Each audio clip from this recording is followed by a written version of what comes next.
이 마태복음 2장은 예수님이 탄생을 하셨을 때에 일어났던 한 풍경을 이 마태가 기록을 하고 있습니다. 여기는 다양한 인물들이 나오는데요. 우선 동방 박사들, 우리가 잘 아는 동방 박사들, 그리고 헤롯 왕이 나오고요.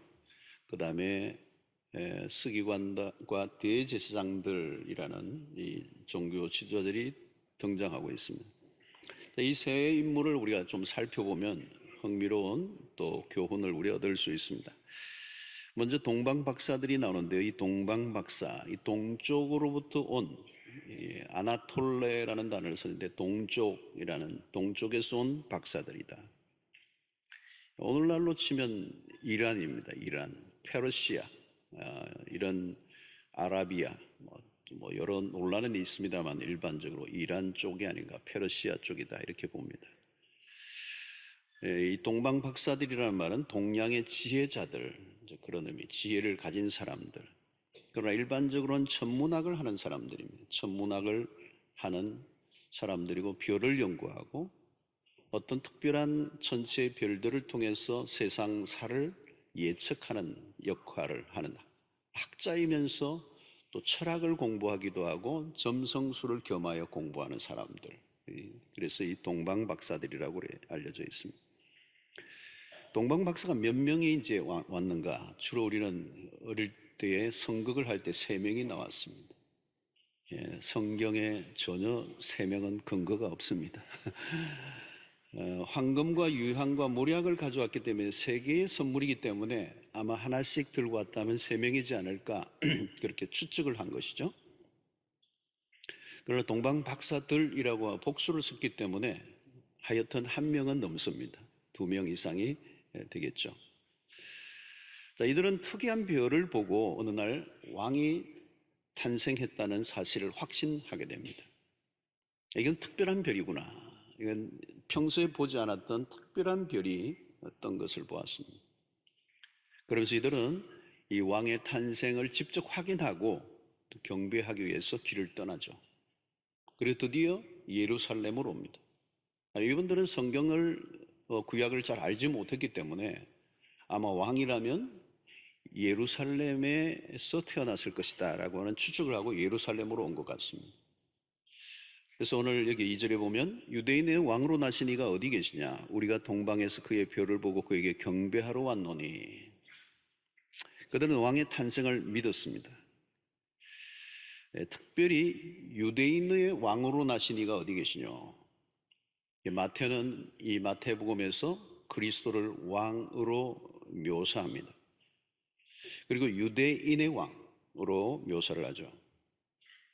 이 동방 박사도 유대인의 왕이라고 했지만 그리스도는 유대인의 왕이 아니라 왕 중의 왕이시고 모든 온 땅을 다스릴 왕이시죠. 여기서 놓치지 말아야 하는 것은 동방 박사들이 이방인이었다는 것입니다. 그래서 마태가 의도적으로 이 그리스도의 탄생에 이방인을 끌어들이고 있습니다. 자, 이것은 그리스도의 탄생에 이방인들이 참여함으로 그리스도의 오심이 유대 민족에만 속한 것이 아니다라는 것을 암시하는 겁니다. 이 동방 박사들이 먼 나라에서부터 찾아온 것은 이제 온 인류, 유대인만이 아니고 온 인류를 구원할 메시아임을 알리고자 하는 의미에서 마태는 초기에 동방 박사들을 가장 먼저 배치하고 있습니다. 그리스도는 모든 민족들로부터 경배를 받기에 합당하신 분이시다는 겁니다. 그리고 그들이 바친 예물을 통해서도 그것이 충분히 입증됩니다. 3가지 선물이 상징하는 것은 무엇입니까? 황금은 왕으로, 유황은 하나님으로, 그리고 몰약은 인간으로 오신 예수를 상징하는 것입니다. 자, 동방 박사들이 아기 예수를 찾아온 목적은 경배하기 위하여, 그를 경배하기 위하여. 자, 그런데 이 아기 예수를 경배한다는 일이 쉬운 일이 아니었습니다. 상당한 대가를 지불해야 했습니다. 그들은 먼 거리를 이동했죠. 오늘날 같이 고속철도나 비행기가 있었던 시대가 아니었습니다. 주로 낙타를 교통수단으로 삼았다면 그 멀고 먼 길을, 그 별을 보고 찾아왔다는 것은 상당한 대가를 지불한 희생을 치루었다고 볼 수가 있습니다. 자, 그러나 그들은 이 대가를 치룰 수 있었던 것은 왕을 만나고자 하는 갈망이 있었기 때문입니다. 여러분, 은혜를 사모하는 사람들은 거리에 별로 구애받지 않는 걸 봐요. 우리에게도 이 특세가 이제 되면 특세도 보면 그 은혜를 사모하기 때문에 아주 먼 곳에서, 제가 보니까 거제도 같은 데서도 다리를 수없이 건너서 오시는 분들이 계세요. 멀리서 오시는 분들이. 그들은 교회가 멀다고 얘기하지 않아요. 자기 집이 교회에서 멀다고 얘기를 해요. 관점이 다르죠, 여러분. 오고 가는 길에서 그들은 말씀을 듣고 찬양을 듣고 봉회를 한다고 그럽니다. 예배 시간에도 일찍 오시는 분들은 보면 멀리서 오는 분들이 많아요. 주님을 사모하는 사람들은 언제든지 대가를 지불할 준비를 하고 있는 것입니다. 그리고 대가를 지불할 만합니다. 아무리 어려움이 있어도 많은 대가를 지불해도 그분을 만날 수만 있다면 그는 충분히 보상이 되고도 남는 것이죠. 자, 오늘 11절에 보면 집에 들어가 아기와 그의 어머니 마리아가 함께 있는 것을 보고 엎드려 아기께 경배하고 보배함을 열어 황금과 유향과 모략을 예물로 드리니라. 동방 박사들은 아기 예수를 마땅히 아기 예수는 경배를 받으셔야 할 분임을 알았습니다. 그들은 예수를 보자마자 엎드려 경배하는 것, 자기들의 예물을 주 앞에 올려놓습니다. 여러분, 여기에 주님을 만나고자 한 사람들은, 만나고자 갈망하는 사람들은 주님을 만나게 되었습니다. 그들이 별의 인도를 따라 예수에게까지 간 것은 그 만나고자 하는 열망을 가진 그 동방 박사들을 하나님께서 별을 통하여 그들을 인도해 주셨던 거죠. 자, 여러분, 오늘 이 시대에 오늘 우리가 과연 주님을 간절히 찾고 그분을 기다리는 자인가 한번 질문을 해볼 필요가 있습니다. 오늘 9절과 10절에 보면 박사들이 왕의 말을 듣고 갈새 동방에서 보던 그 별이 문득 앞서 인도하여 가다가 악이 있는 곳 위에 머물러 서 있는지라. 그들이 별을 보고 매우 크게 기뻐하더라. 자, 이것이 어떤 현상이었는지 정확히 알 수는 없지만 특이한 어떤 자연 현상이 일어난 것으로 보입니다. 그 별이 문득 앞서 인도하다가 악이 있는 곳 위에 머물러 서 있었습니다. 마치 이것은 이스라엘 백성들이 광야에서 불기둥과 구름기둥으로 하나님이 인도해 주셨던 것을 연상하게 합니다. 동방 박사들은 이 별을 통하여 하나님의 특별한 인도를 받습니다. 어두운 밤 하늘에 유난히 반짝이는 그 별은 곧 그리스도를 상징하는 겁니다. 동방 박사들이 길을 잃지 않고도 그 먼 길을 걸어갈 수 있었던 것은 이 별의 인도가 있었기 때문입니다. 여러분, 이 별의 인도를 받아 그리스도에게 나아간 이 모습은 아주 상징적인 의미를 보여줍니다. 오늘 이 답답하고 어두운 세상, 앞길을 알 수 없는 예측 불허의 세상을 살아가는 오늘 우리에게 예수 그리스도는 밤하늘의 별과 같습니다. 어두운 밤길을 걷는 이에게도 그 별이 길이 되고 빛이 되어 주셨던 것처럼 오늘 또 우리의 인생의 어두운 길을 걸어갈 때 별처럼 빛나는 그리스도께서 우리의 삶을 인도해 주셔서 길을 잃지 않는 은혜가 있게 되기를 축원합니다. 이 동방박사들은 기뻐했다는 거죠. 그리스도를 만난 자들에게 찾아오는 놀라운 반응은 그분을 예배하고 또 그분으로 인하여 기뻐하는 모습입니다. 여러분, 성탄에 우리에게 주어지는 놀라운 축복은 기뻐하는 것입니다. 기다린 만큼 기쁨이 클 것입니다. 그리고 대가를 지불한 만큼 기쁨도 넘칠 것입니다. 그리스도를 사모하고 그리스도를 찾고 그리스도를 만난 사람들, 그들에게는 기쁨이 넘치게 될 줄로 믿습니다.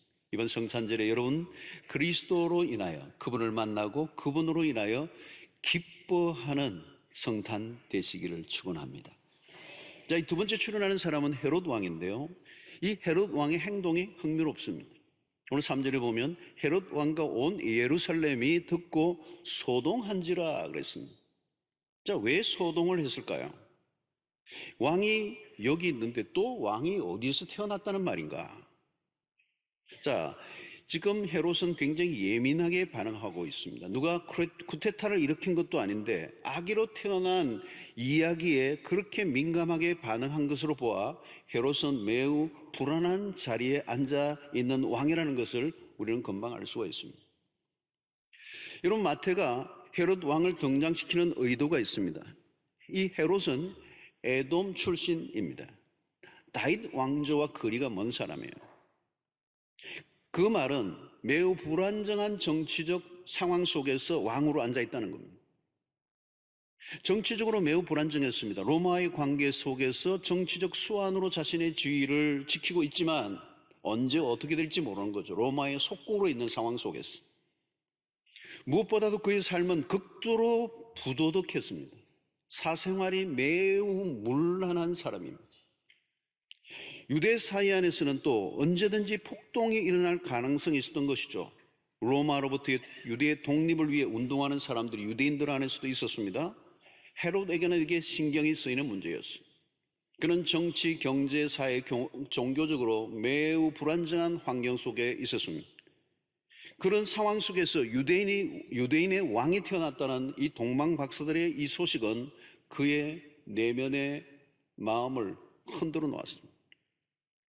7, 8절에 보니까 이에 헤롯이 가만히 박사들을 불러 별이 나타난 때를 자세히 묻고 베들레헴으로 보내며 이르되 가서 아기에 대하여 자세히 알아보고 찾거든 내게 고하여 나도 가서 그에게 경배하게 하라. 헤롯은 겉으로는 태연한 척했습니다. 그리고 아기의 소식을 알려주면 자기도 경배하게 하겠다고 했습니다. 그러나 이것은 속임수였습니다. 오늘 그는 그 안에는 아기 예수를 죽이려고 하는 음모를 꾸미고 있습니다. 오늘 여기에 소동이 일어났다는 표현을 앞부분에서 했는데요. 이 소동이라는 말은 혼란스럽게 하다, 무엇을 격동하게 하다, 괴롭히다라고 하는 뜻이 있습니다. 그러니까 이것은 그냥 단순히 약간의 소동을 의미하는 것이 아니라 아주 어마어마한 폭풍이 일어나는 듯한 그런 거대한, 마치 도시 전체가 벌집 쑤셔 놓는 듯한 혼란과 어려움이 일어났다는 것입니다. 왜 헤롯이 이렇게까지 했을까? 아기 예수의 소식을 듣고 왜 이렇게 반응하고 있는가? 그것은 그 안에 있는 두려움 때문이었습니다. 여러분, 자신의 욕망을 따라 사는 사람들에게는 그리스도의 오심은 불편한 일입니다. 자기 마음대로 살던 자에게 그리스도의 오심은 매우 당황스러운 일이에요. 진정한 왕이 오시면 거짓된 왕들은 갈 곳이 없습니다. 거짓으로 살아가는 자들에게 그리스도의 오심은 소동을 일으키기에 충분합니다. 그러므로 그리스도의 오신 밤은 고요한 밤이 아니었습니다. 알고 보면 거대한 소동이 일어난 밤이에요. 겉으로 보면 유대 사회는 평화로워 보였습니다. 그러나 그 평화는 거짓 평화였습니다.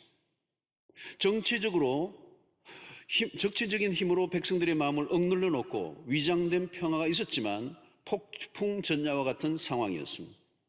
그리스도가 오심으로 거짓 평화를 깨뜨려 놓았던 거죠. 백성들이 가졌던 환멸의 실체를 드러내기에 충분했습니다. 왕인데 흔들리고 있는 것, 누가 보아도 헤롯 시대였습니다. 그의 정치적 수완으로 33세 나이에 유대의 왕이라는 칭호를 얻었지만 그러나 그는 실제로는 바람 앞에 흔들리는 촛불과 같았습니다. 여러분, 인간의 모습이 그렇습니다. 대단해 보여도 연약하기 그지없어. 인간의 자랑은 한순간에 다 사라진다는 거예요. 왕의 자리가 흔들린다면 다른 자리는 어떠할까요, 여러분? 우리가 구약의 사울왕도 마찬가지입니다. 그 왕자에 앉아있지만 다윗이 나타나자 그는 미쳐버리죠. 아기 예수가 태어난 소식만 듣고도 헤롯 왕은 미쳐버립니다. 그의 광부는 죄 없는 어린 남자아이들을 다 죽이는 살육극을 벌이게 되죠.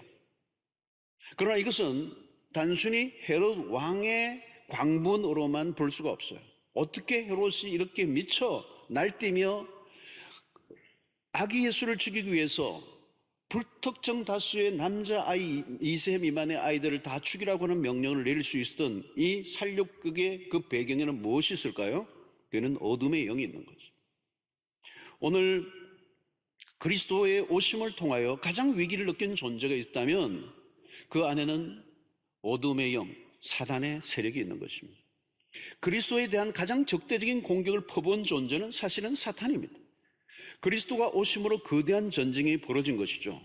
그리스도가 오심으로 가장 큰 피해를 입을 대상이 있다면 그것은 마귀입니다. 그래서 하나님의 나라가 왕성히 그리스도로 인하여 세워질 것을 염려한 사단은 적극적으로 공격을 한 것입니다.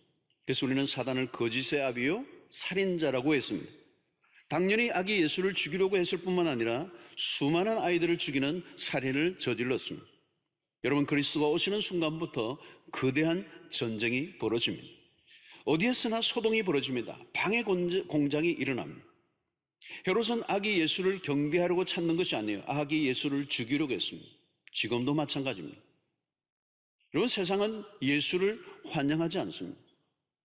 성탄절을 맞이하지만 성탄절을 싫어하고요, 크리스마스라는 단어조차 사용하는 것을 거부하는 곳들이 많아요. 이게 오늘날 점점 그런 이 하나님의 그리스도의 오심을 거절하는 이 문화들. 그래서 메리 크리스마스라고 하지 않고 메리 헐리데이라고 그러더라고요. 성탄 트리 위에 십자가를 다는 것을 반대하는 사람들이 있습니다. 여러분, 그리스도가 오시면 늘 소동이 일어나요. 덜끓습니다. 이것은 이들만의 얘기가 아닙니다. 예수 그리스도 오심을 방해했던 이들은 결국은 어때요? 예수 그리스도에 못 박히실 때 소리쳤던 그들, 예수를 십자가에 못 박이라고 소리를 쳤던 사람들입니다. 예수님은 저들의 하는 일을 저들이 알지 못한다고 안타까워하셨습니다. 성도 여러분, 예수를 만나지 못하면 인생이 늘 소동을 칠 수밖에 없습니다. 한 가정에서도 어떤 사람이 예수를 영접하는 순간 소동이 일어나요. 직장에서도 한 사람이 제대로 된 한 사람에 대한 신자가 그 직장 안에 들어가면 소동이 벌어지기 시작하는 거예요. 고사를 지내는데 참여하지 않으면 소동이 벌어집니다. 아이들이 학교에서 성경책을 읽고 책상 위에 두었는데 아이들이 막 그냥 그 주변의 친구들이 집어 던지고 장난을 치고 괴롭힌다는 얘기를 제가 들었어요. 여러분, 어떤 집안에 무슨 사건이 일어나면 너가 예수를 믿어, 우리 집안이 이렇게 시끄럽게 되었다고 흥분을 합니다. 그렇습니다. 여러분, 그리스도가 세상에 오신 순간부터 그런 일이 일어나요. 세상은 그리스도를 환영하지 않습니다. 그러나 그런 소동이 일어날 때 놀라지 마십시오. 한 번은 일어나야 돼요. 그런 소동을 통과해야 한다는 겁니다. 소동이 일어나지만 결국은 그리스도께서 그 모든 소동을 마침내 잠재우실 것을 우리가 믿습니다. 불안정한 세상은 뒤집어 엎고 그리스도가 통치하시는 새로운 세상이 오고야 만다는 겁니다. 불안전한 왕이 통치하는 나라는 늘 불안정할 수밖에 없습니다. 그러나 그리스도가 통치하시면 혼란은 끝이 납니다. 이제 헤롯의 왕권은 한순간에 흔들리고 맙니다. 왜 그렇습니까? 그는 부질 없는 것을 붙들고 있기 때문에 그렇습니다. 여러분, 자세히 보십시오. 우리의 삶이 과연 무엇으로 안정감을 얻을 수가 있습니까? 세상은 늘 혼란과 무질서와 불안정으로 가득합니다. 세상을 바라보면 세상 속에는 희망이 없어요. 어떤 사람에게는 그리스도의 탄생의 소식이 절망을 안길 수가 있습니다. 그러나 그리스도만이 진정한 평화를 주십니다. 그리스도만이 우리에게 진정한 소망이 되십니다. 그리스도만이 우리에게 진정한 기쁨의 소식이 되시는 것입니다. 오늘 세 번째, 이 대제사장과 서기관들의 문제입니다. 이 4절에 보십시오. 왕의 모든 대제사장과 백성의 서기관들을 모아 그리스도가 어디서 나겠느냐 물으니 그랬습니다. 왕이 대제사장과 서기관들을 불러 그리스도가 어디서 나겠느냐 물었습니다. 왜 그들에게 물었죠? 그들이 이 일의 전문가이기 때문에 그렇습니다. 헤롯 왕은 대제사장과 서기관들이 답을 알고 있을 것이라고 믿고 그들에게 자문을 한 거죠. 대제사장과 서기관들은 메시아가 오실 것에 대해서 늘 연구하고 있던 사람들입니다. 이 왕의 질문에 그들은 어떻게 답을 하고 있습니까? 확실하게 답을 하고 있어요. 5절과 6절을 보면 이르되 유대 베들레헴이오니 이는 선지자로 이렇게 기록된 바 또 유대 땅 베들레헴아 너는 유대 고을 중에서 가장 작지 아니하도다. 내게서 한 다스리는 자가 나와서 내 백성 이스라엘의 목자가 되리라 하였음이니라 그랬습니다. 자, 여러분, 이 구절은 지금 대제사장과 서기관들이 헤롯의 질문에 답을 한 이 말씀은 미가서 5장 2절의 말씀을 이들이 인용하고 있습니다. 미가 선지자는 누구입니까? 미가 선지자는 그리스도가 오시기 전 800년 전의 선지자입니다. 이미 그리스도가 오시기 전에 700여 년 전에 이사야를 통해서 800여 년 전에 미가라고 하는 선지자를 통하여 이미 어디에서 태어나실 것인가에 대해서 예언을 이미 하셨습니다. 그 예언이 지금 이루어지고 있는 것이죠. 이들의 대답을 통하여. 자, 제사장과 서기관들은 미가 선지자를 통하여 들려준 이 구약의 예언을 이미 알고 있었고 헤롯 왕의 질문에 답을 정확하게 했습니다. 자, 근데 문제는 무엇입니까? 알고 있던 그 예언이 지금 이루어지고 있는데 전혀 관심이 없다는 것입니다.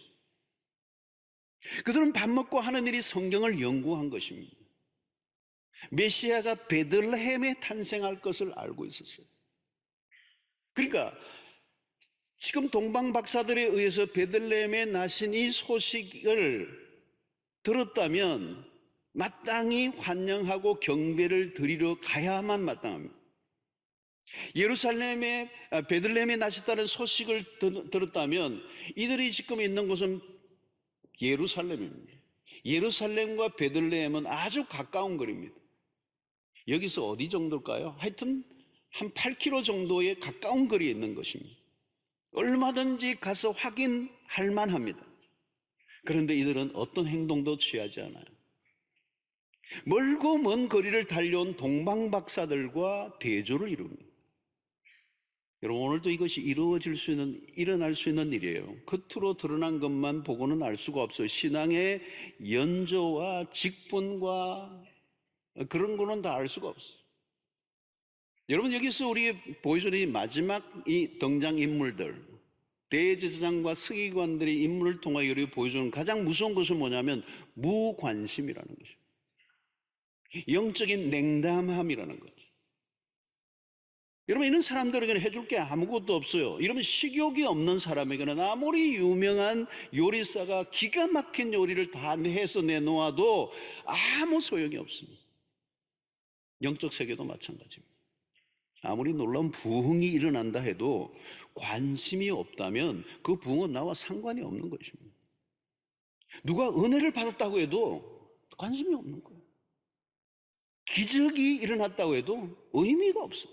왜? 영적인 갈망이 없기 때문에. 여러분, 누가 배웁니까? 배우는 것도요, 배가 고픈 사람, 다 알고 싶고 더 잘하고 싶고 더 믿음 생활을 잘하고 싶은 그 사람은 흡수력이겠죠. 영적인 흡수력이겠어요. 말씀의 흡수력이겠어요. 자, 근데 안타까운 것은 이 말씀을 지금 연구하고 있지만 그 말씀에 대한 기대감이 없다. 그 말씀이 지금 이루어지고 있는데 그 예언에 대해서 전혀 나는 상관이 없어요. 뭘까요, 여러분? 이것은 모든 진리는 관념화된 것입니다. 이들은 메마른 이론들만 붙들고 있었어요. 그냥 직업적인 사람들이었어요. 형식적이고 의례적인 사람들. 진리를 공부하고 있지만 진리의 실체이신 하나님에 대해서 전혀 관심이 없는 사람들. 신학자들 가운데도 여러분 그런 사람들이 있습니다. 신학이라는 학문을 할 뿐이지 하나님을 믿지 않는 신학자들 많습니다, 여러분. 도리어 성경을 인간의 이성으로 난도질하고 훼손하며 성경의 본래 의미를 바꾸어 버리는 죄까지 범합니다. 그냥 지식을 추구하는 지식인에 불과하지 하나님에 대해서 관심을 갖고 있지 않는, 그래서 자기의 신학적 지식을 자랑하는 지성이 우상이 되어 있는 사람들. 성경을 여러분 많이 아는데 그리스도를 전혀 닮지 않을 수도 있습니다. 성경을 배우고 가르치는데 삶은 점점 더 망가져 갈 수도 있습니다. 이유는 뭘까요? 그냥 지식입니다. 그냥 학문입니다. 그들은 영적인 우월감을 가지고 시대의 지도자로 자처했습니다. 냉담한 이런 종교인들은 어느 시대나 있어 왔습니다. 사무엘 시대도 마찬가지입니다. 엘리 제사장이 그런 예입니다. 제사장직은 하나의 직업으로 삼고 있었을 뿐 영적 생명력을 다 잃어버린. 그래서 그 시대가 영적으로 어둠이 휩싸여져 있었던 것이죠. 성전과 제사장의 기능과 목적이 상실돼 버린 모습. 이것은 사사기에서도 있고 우리는 구약의 모든 역사 속에서 자주자주 확인하는, 우리가 말라기스를 통해서도 살펴왔던 것과 같이 우리는 자주자주 확인하는 대목입니다.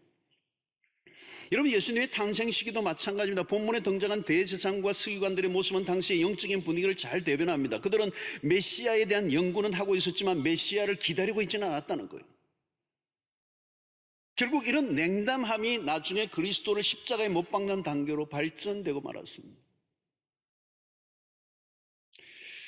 성도 여러분, 오늘 우리 안에는 이런 영적인 갈망이 있는가? 그리스도에 대한 갈증을 갖고 있는가?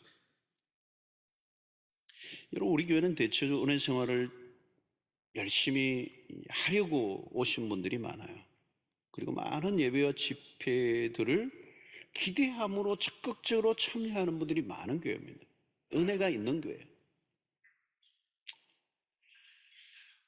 그렇다고 해서 모든 사람이 그렇지는 않을 수도 있어요. 왜냐하면 큰 교회를 선택하는 이유 중에 하나가 나는 그냥 편안히 조용히 숨어 있고 싶어서 다니는 분들도 있기 때문에. 우리 교회 처음 부임해 온 교육자들은요, 올해 1년 차들부터 보면요, 이 예배와 이 지금 우리 주일날 드려지는 예배와 철야기도 이런데요, 너무도 은혜를 받아요. 제가 이렇게 옆으로 보니까 막 지금 충격을 받았어요. 어떻게 이런 교회가 있느냐. 근데 다 그런 것은 아니지만 사역을 이제 1년, 2년, 3년, 4년 하다 보면 자신도 모르게 시큰둥해지는 분이 간혹 나와요. 예배나 기도에도 또 다른 하나의 사역이 되어버리고 영적 갈망보다는 사역에 지쳐 교육자이지만 영적 사각지대에 놓여 있는 경우들이 있습니다.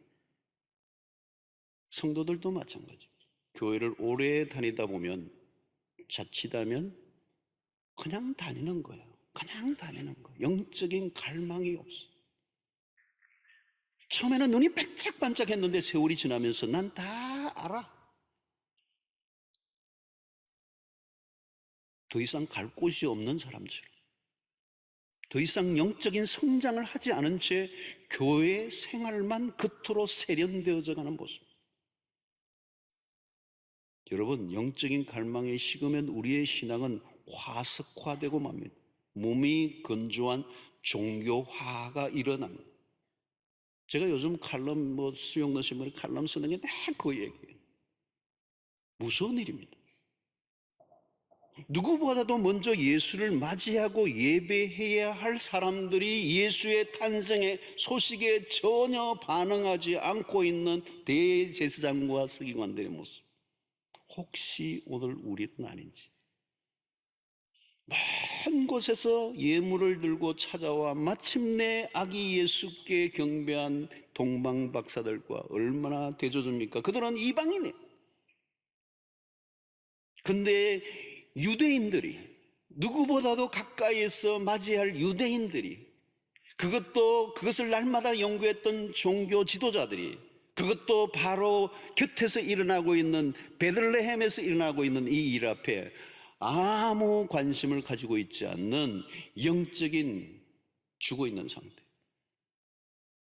여러분, 우리는 의의 인물들이 하나님을 진실되게 섬기는 것을 보게 됩니다. 이름난 사람들이 아니라, 여러분 나중에 천국 가면요 이상한 일들을 벌어질 거예요. 천국 가면 3번 놀랜다고 그러잖아요. 아니, 첫 번째 놀라는 건 그 사람 어디 갔느냐는 거죠. 안 왔어. 혼자 예수 다 믿는 것 같아 보였는데 그 사람이 안 왔어요. 안 보여요. 그래서 놀란다는 거. 아무리 찾아도 눈 닫고 봐도 없어. 또 두 번째 놀란 건 뭐예요? 아니, 저분도 왔네. 숨어있던 무명의 사람, 아무도 알아주지 않았던 사람이에요. 근데 그분이 온 거예요. 세 번째 놀라는 건요, 뭐죠, 여러분? 나도 왔네. 내가 왔네, 내가 왔네.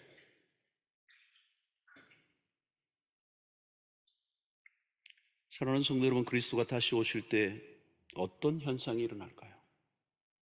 오늘 우리의 신앙의 진정성을 확인해 보아야 될 것입니다. 신앙의 맹목적성, 목적이 전혀 없어요. 그냥 다니는 거예요. 여러분, 성경을 통독하고 암송하고 묵상하고 필사하는 거, 우리는 내년도에 우리 교회도 그 일을 많이 하려고 그래요. 어떻든 우리 성도들이 말씀 중심으로 살기 위해서 그냥 성경 필사도 하고 암송도 하고 그리고 묵상 운동도 하고 많은 일들을 하려고 그래요. 그런데 과연 무엇을 위하여? 무엇을 위하여 성경을 통독을 백독을 하느냐 말이죠. 왜 신앙생활을 하고 있느냐는 거죠.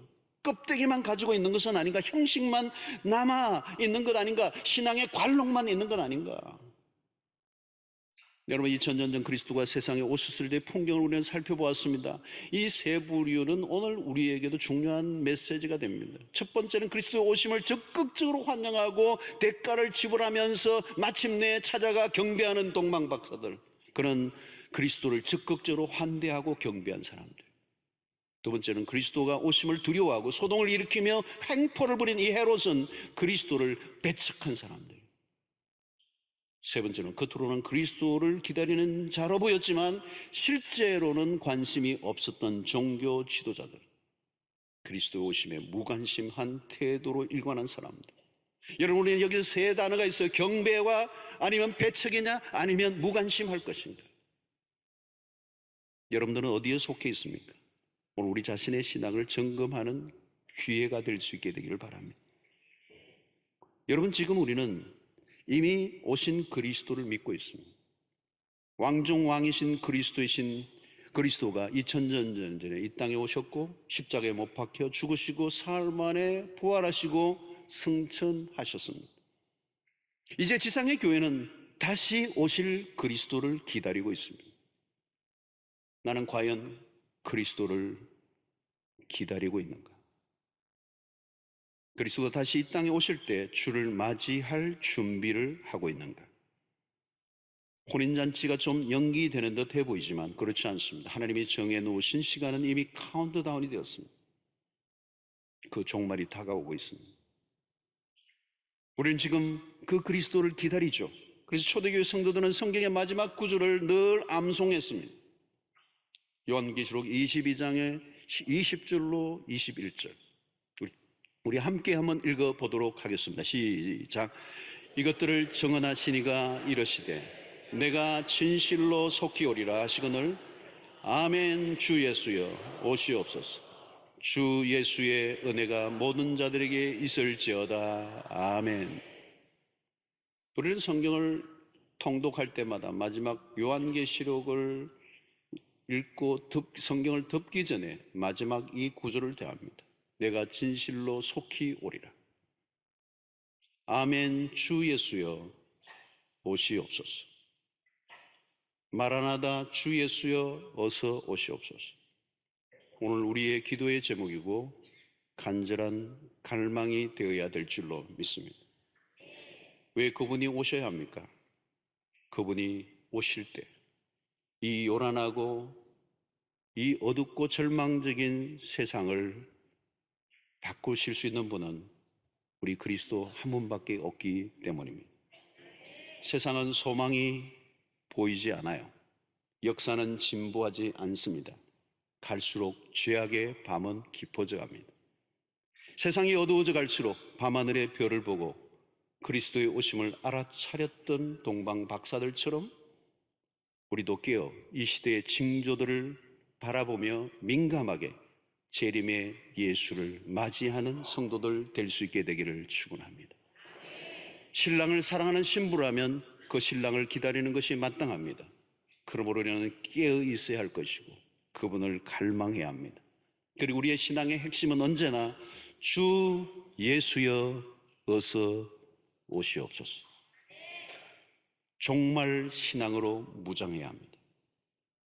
항상 깨어있는 신자로 그리스도가 오실 때 그분을 맞이하는 신부로, 그 신부의 영성으로 오늘 깨어 오늘 하나님의 그 마지막 심판의 날에 주님의 재림의 날에 부름을 받고 들림을 받는 구원의 역사가 있게 되기를 바라고, 무엇보다도 이 성탄의 이 종말을 온 세상에 알리고 많은 사람들이 구원의 길에 동참하도록 복음을 증거하는 일이 힘쓰는 여러분들 되시기를 주의 이름으로 축원합니다.